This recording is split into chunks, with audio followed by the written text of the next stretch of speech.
if I told you one of the biggest secrets in King of the Hill has been hiding in plain sight? This entire time for 13 seasons. We are led to believe that Bobby Hill is Hank's son, but when you actually go back and rewatch the show carefully, the evidence starts to fall apart. From medical impossibilities to physical differences to even the way the characters treat Bobby.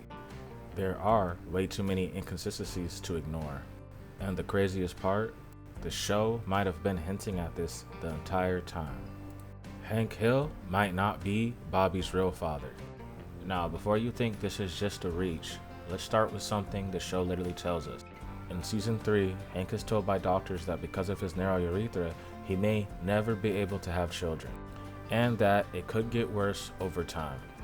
That's not a small detail, that's a direct statement about Hank's ability to have kids. Is she gonna be a mommy? How do I say this without breaking your hearts? No. Oh, God. Damn.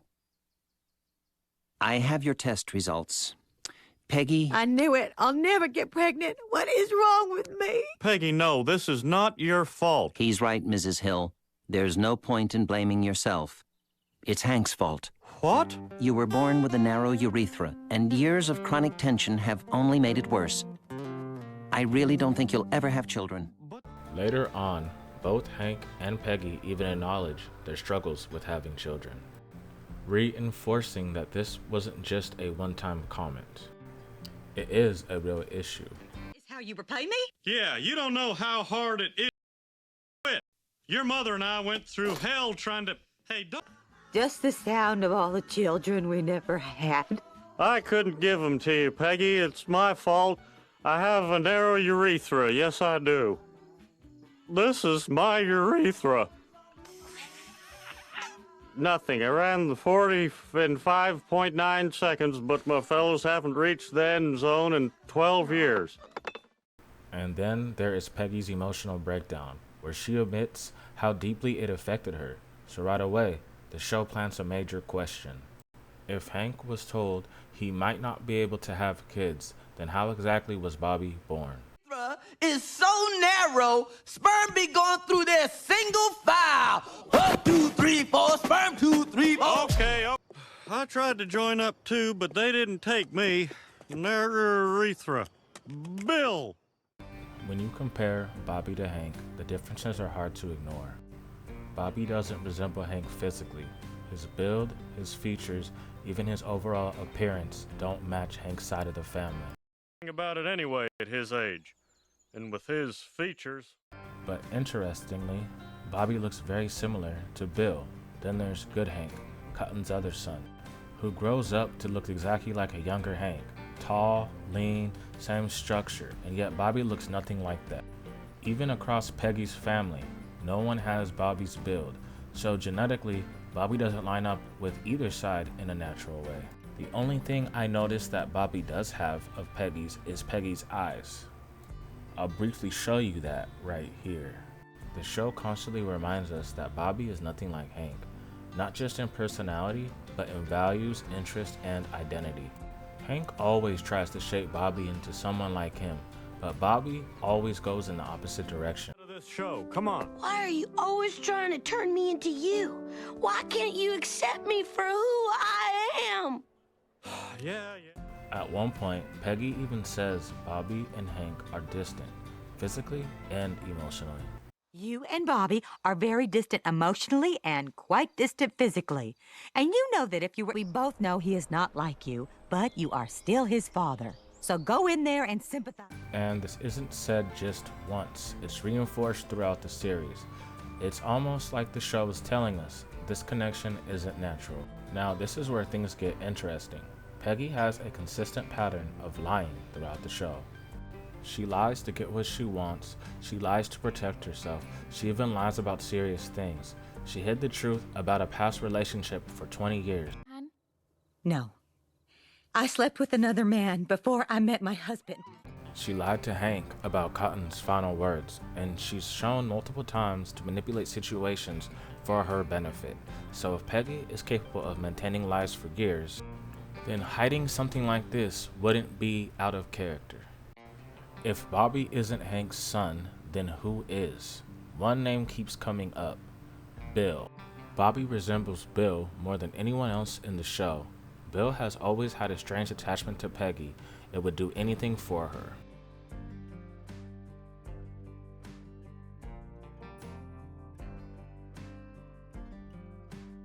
There are even moments where Peggy manipulates Bill emotionally, and when a joke is made about Bill being a sperm donor, his reaction is noticeably awkward.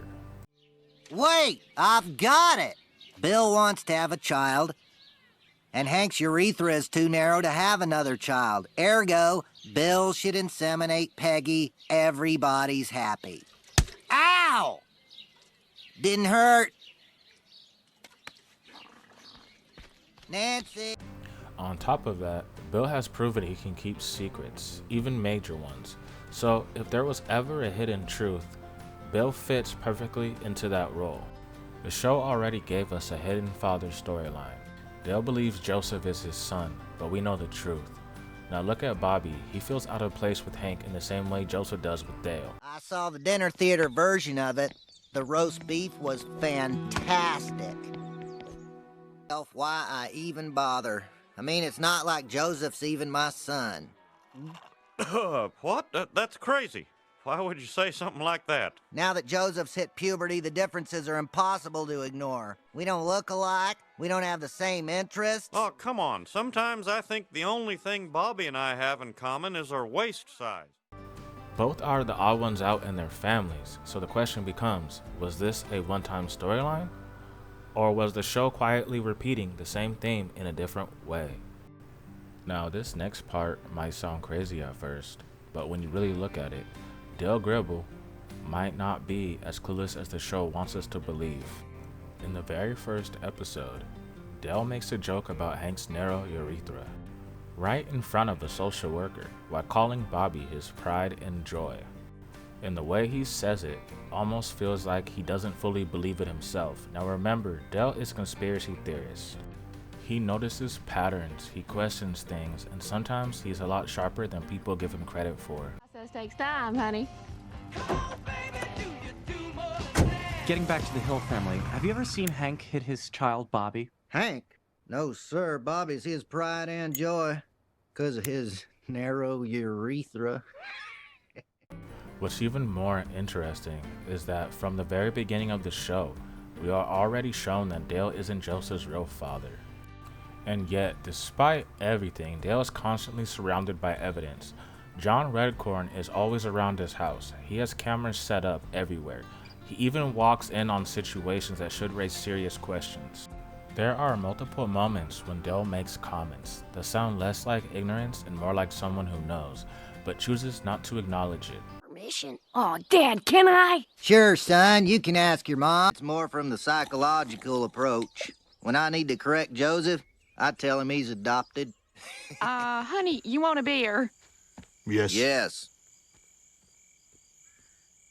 Hey, what are you doing here? I have a headache too. A big migraine just snuck up on me. Ow, ow, oh, it hurts. Your headaches are back, but I thought... the swan boats. So here's where things get interesting. If Hank and Peggy are aware of Dale's situation, then it raises a bigger question. What if Dale is also aware of theirs? What if Dale knows Joseph isn't his son and chooses to ignore it, just like Hank might be doing with Bobby? Because at that point, it's not just a coincidence anymore. It becomes a pattern, a silent understanding between characters where everyone knows but no one says anything. This here is something that most people overlook. This wouldn't even be the first time King of the Hill explored hidden relationships and affairs. It's a reoccurring theme throughout the entire show. We already know about Nancy and John Redcourt, one of the biggest ongoing secrets in the series. Joseph grows up believing Dale is his father, when we as an audience know the truth this entire time. But it doesn't stop there. Peggy's own family has hints of the same behavior.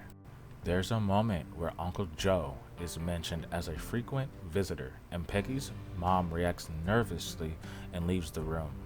The time when a little girl becomes a woman, and you start getting a monthly visitor.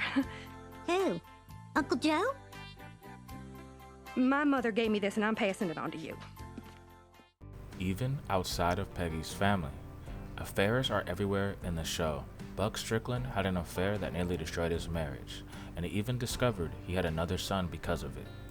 Nancy's behavior didn't come from nowhere. Her own mother also had a history of cheating, and Cotton openly had affairs throughout his life. So when you really look at it, affairs, hidden relationships, and secret children aren't rare in King of the Hill. They are normal. They are part of the show's DNA, which raises a serious question. If the show has already done this multiple times, why would Hank and Peggy be the exception? Now, this might be the most uncomfortable part of this entire theory, because once you see this, it's hard to ignore. Throughout the show, Bobby and Bill share way too many similarities, not just small things, but behaviors, habits, and even emotional patterns. Bill has always been known to cope with sadness by eating, and we see Bobby do the exact same thing. Both of them turn to food for comfort, especially when they are feeling rejected or hurt. Dad, someday someone's gonna make the world's largest fruit pie, and the next day I'm gonna get in the Guinness Book of World Records for eating it. Bobby. They also share the same kind of weird, offbeat personality. Bill dances with the broom and Bobby dances with Luann's mannequin head. Bill does strange things like forming attachments to animals, and Bobby does the same thing like befriending a raccoon. Lady Bird's so nice she'd let someone eat out of her own bowl, no matter how drunk they were. There's an episode where Bobby spends time around Bill and he becomes heavily influenced by him. But when he is around someone like Boomhauer, that influence isn't there at all. It's almost like Bobby naturally connects to Bill in a way he doesn't with anyone else. When Bill brings out old family photos, there's a picture of him that looks almost identical to Bobby. Same build, same features, and even the same hair color when Bill was a child. Meanwhile, no one in Hank or Peggy's family looks like that. There's even a moment where Bobby says he is not a Dauterive, and Bill reacts like he has something to say but holds it back. That'd be great, but I'm not a Dauterive. Bobby, trust me, I'd be honored. And then there is how Bill treats Bobby when Hank is harsh on Bobby. Bill often supports him. When Bobby is insulted, Bill reacts more emotionally than anyone else, almost like it's personal. How could Wesley badmouth Bobby like that? I'm as mad as if someone made fun of my own son, which I don't have, which it makes me even more mad. At one point, Bill even asked to take care of Bobby if anything were to ever happen to Hank. That's not normal behavior from just a friend. Have you thought about who'll take care of Bobby when you're gone? Because I'd like to throw my hat in the ring. I'd take him to baseball games, and me and Peggy could sit up in bed at night picking out colleges. Peggy would not be included in any guardianship home in Mexico. And the kid they adopted, little Bobito, he's touched. Well... And remember, Peggy has repeatedly tried to keep Bobby away from Bill. The question is why? Because at some point, it stops looking like a coincidence and starts looking like connection. What you need to know about Bill Dauterive is to stay away from him. Everything that man touches turns to Bill. If there were 13 more dogs on that platter, Mr. Dauterive would be in the Guinness Book of World Records. And did you see how excited Bobby was about that hot dog eating record? When you take all of this together, the medical evidence, the physical differences, the behavior, Peggy's history, and the Bill connection, it stops looking like coincidence and starts looking like intentional. Maybe the show never meant to confirm it directly, but the clues are there, hidden in plain sight, and once you see them, you can't unsee them.